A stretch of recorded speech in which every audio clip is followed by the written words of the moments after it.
നമസ്കാരം, ആതിര മിസ് ആണ് കേട്ടോ. എല്ലാവരും സെറ്റല്ലേ? എക്സാം എഴുതാൻ വേണ്ടിയിട്ട് റെഡി ആയിട്ടിരിക്കുന്ന കുട്ടികളാണല്ലേ? അപ്പോൾ മിസ് ആദ്യം പറയാം, മിസ്സിൻ്റെ ഈ ഒരു വീഡിയോ നിങ്ങൾക്ക് ഇഷ്ടമായിട്ടുണ്ടെങ്കിൽ വേഗം ഒരു ലൈക്ക് ചെയ്യുക. അതേപോലെ തന്നെ നിങ്ങൾക്ക് ഉപകാരപ്രദമാവുന്ന മിസ്സിന് വിശ്വാസമുള്ളതുകൊണ്ടാണ് ഈ വീഡിയോ നിങ്ങൾക്ക് വേണ്ടിയിട്ട് ഡെഡിക്കേറ്റ് ചെയ്യുന്നതിനെ പറയാം കേട്ടോ. ഓക്കെ, പിന്നെ നമ്മുടെ ചാനൽ ഇതുവരെയായിട്ട് സബ്സ്ക്രൈബ് ചെയ്യാതെയാണ് ഈ വീഡിയോ കാണുന്നതെങ്കിൽ വേഗം ഒന്ന് ചാനൽ സബ്സ്ക്രൈബ് ചെയ്യാം. അതേപോലെ തന്നെ നിങ്ങൾ ഈ ഒരു വീഡിയോ ഉണ്ടല്ലോ നിങ്ങളുടെ ഫ്രണ്ട്സിലേക്ക് മാക്സിമം ഷെയർ ചെയ്ത് കൊടുക്കാം. ഓക്കെ ആണല്ലോ? അങ്ങനെയാണെങ്കിൽ നമുക്ക് വേഗം നമ്മുടെ വീഡിയോയിലേക്ക് കിടക്കാം. ഇന്ന് നമ്മൾ ഡിസ്കസ് ചെയ്യുന്നത് എന്താണെടാ? താരതമ്യ കുറിപ്പ്. എടാ, ഒരു താരതമ്യ കുറിപ്പ് എന്തായാലും നിങ്ങൾക്ക് ഒരു എക്സാമിന് വന്നിരിക്കും കേട്ടോ. അപ്പൊ നിങ്ങൾ നിർബന്ധമായിട്ട് പഠിച്ചിരിക്കേണ്ട ഒരു ആക്ടിവിറ്റിയാണ് താരതമ്യക്കുറിപ്പ്. ആ താരതമ്യക്കുറിപ്പ് എഴുതുമ്പോൾ നമ്മൾ അങ്ങനെ ഇങ്ങനെ എഴുതിയാൽ പോരാ. അപ്പൊ അത് എഴുതുമ്പോൾ അതിൻ്റെതായ രീതിയിൽ എഴുതിയാൽ മാത്രമല്ലേ നിങ്ങൾക്ക് മാർക്ക് കിട്ടുള്ളൂ. നിങ്ങൾക്ക് ഏതൊരു പ്രവർത്തനം എഴുതുമ്പോൾ അതിന് ഫുൾ മാർക്ക് വേണമെന്ന് ആഗ്രഹമുള്ളവരല്ലേ? അല്ലേ? യെസ്, മിസ്സിനാണെങ്കിലും നിങ്ങളെക്കാൾ കൂടുതൽ ആഗ്രഹമാണ് എൻ്റെ മക്കൾക്ക് എല്ലാ പ്രവർത്തനത്തിലും ഫുൾ മാർക്ക് വേണമെന്ന്. ഓക്കെ, അപ്പൊ താരതമ്യക്കുറിപ്പ് അങ്ങനെ ഇങ്ങനെ എഴുതിയാൽ പോരാ, അതിൻ്റെതായ രീതിയിൽ മാത്രമേ എഴുതിയാലേ നമുക്ക് മാർക്ക് കിട്ടുള്ളൂ. അപ്പം എന്താണ് മിസ്സേ അതിൻ്റെതായ രീതി?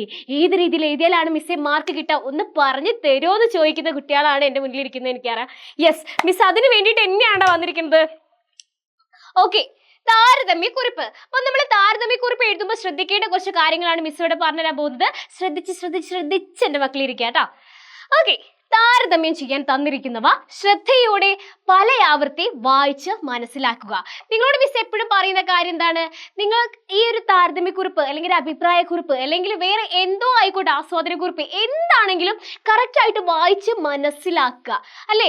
ഏതൊരു കാര്യം തന്നാലും നിങ്ങൾക്ക് അത് നന്നായിട്ട് വായിച്ച് മനസ്സിലാക്കിയതിന് ശേഷം മാത്രമേ നിങ്ങൾ അത് ആൻസറിലേക്ക് കടക്കാൻ പറ്റുള്ളൂ. അപ്പൊ ഇവിടെ എന്താ പറഞ്ഞിരിക്കുന്നത്? ഫസ്റ്റ് താരതമ്യം ചെയ്യാൻ തന്നിരിക്കുന്നവ ശ്രദ്ധയോടെ പല ആവർത്തി വായിച്ച് മനസ്സിലാക്കുക. ഒന്നാമത്തെ കാര്യം അതാണ്, ശ്രദ്ധിക്കുക കേട്ടോ. ഇനി നമ്മൾ രണ്ടാമത്തെ എന്താണെടാ?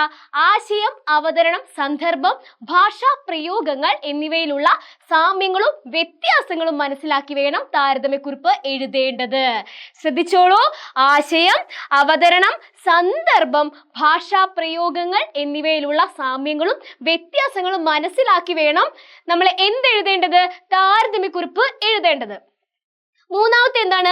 സാമ്യങ്ങളാണ് ആദ്യം എഴുതേണ്ടത്.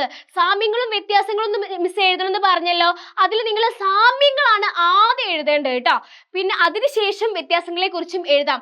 അതിനുശേഷം മാത്രമേ നിങ്ങൾ വ്യത്യാസങ്ങളെ കുറിച്ച് എഴുതാൻ പറ്റുള്ളൂ. ശേഷം എന്താണ്? സാമ്യങ്ങളെ കുറിച്ചും വ്യത്യാസങ്ങളെ കുറിച്ചുമുള്ള കണ്ടെത്തലുകൾ യുക്തിപൂർവം സമർത്ഥിക്കണം. കഥാപാത്രങ്ങളെ താരതമ്യം ചെയ്യുമ്പോൾ പെരുമാറ്റം, സ്വഭാവം, പ്രതികരണങ്ങൾ, മറ്റുള്ളവരോട് ഇടപെടുന്ന രീതി, മനോഭാവം, സാമ്യങ്ങളും വ്യത്യാസങ്ങളും ശ്രദ്ധിക്കണം. പിന്നെന്താ പറഞ്ഞിരിക്കുന്നത്? ആറാമതായി പറഞ്ഞിരിക്കുന്നത് ഉത്തരം 2 ഖണ്ഡികയിൽ കവിയാതിരിക്കാൻ ശ്രദ്ധിക്കണം.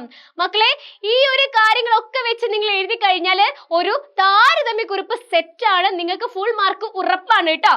അപ്പം മിസ് പറഞ്ഞ പോലെ എന്തായാലും ഇത് ഫോളോ ചെയ്ത് നിങ്ങൾ പോയി കഴിഞ്ഞാൽ നിങ്ങൾക്ക് ഫുൾ മാർക്ക് കിട്ടും. നമ്മൾ ആഗ്രഹം എന്താ? ഫുൾ മാർക്കാണ് നമ്മുടെ ഓരോരുത്തരുടെ ലക്ഷ്യം അല്ലേ? അപ്പൊ ഇന്നത്തെ വീഡിയോ നിങ്ങൾക്ക് ഉപകാരപ്രദമായി എന്ന് വിശ്വസിക്കുന്നു. വീഡിയോ ഇഷ്ടപ്പെട്ട് കഴിഞ്ഞാൽ ലൈക്ക് ചെയ്യുക, നിങ്ങളുടെ ഫ്രണ്ട്സിലേക്ക് മാക്സിമം ഷെയർ ചെയ്യുക. പിന്നെ നമ്മുടെ ഈ ഒരു ചാനൽ ഇതുവരെയായിട്ട് സബ്സ്ക്രൈബ് ചെയ്യാതെയാണ് ഈ വീഡിയോ കാണുന്നവരുണ്ടെങ്കിൽ വേഗം നമ്മുടെ ചാനലും കൂടി സബ്സ്ക്രൈബ് ചെയ്യാം കേട്ടോ. അപ്പോൾ അടുത്ത വീഡിയോ ആയിട്ട് മിസ് അധികം വൈകാതെ വരുന്നതായിരിക്കും. അപ്പോൾ എങ്ങനെയാ, എക്സാം അടിച്ചു പൊളിക്കല്ലേ? ബൈ.